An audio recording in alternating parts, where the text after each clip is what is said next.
বিসমিল্লাহির রহমানির রহিম। আসসালামু আলাইকুম ওয়া রাহমাতুল্লাহি ওয়া বারাকাতুহু। আজকে নিয়ে আসলাম আপনাদের আমার ছাদ বাগানের। এখানে ছোট্ট একটি লাউ গাছ আছে, লাউ গাছ বনে দিয়েছিলাম, একটাই হয়েছে, মোটামুটি ভালোই ছড়িয়েছে। তো আলহামদুলিল্লাহ এখানে ছোট ছোট লাউ ধরেছে, সেটা আমি দেখাবো। আজকে লাউ ছিঁড়বো।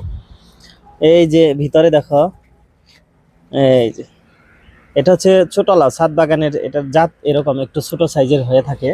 আবার এই যে ভিতরে আছে, এই যে এগুলো এখনো বড় হয়নি, আরো বড় হবে। এই যে এটা, এই যে দাগ পড়ে গেছে, কষ পড়ে, এই যে এই ড্রাগন গাছের লেগে কষ পড়ে হয়েছে। তো আজকে এখন আমি এগুলো হারভেস্ট করব ছাদ বাগান থেকে।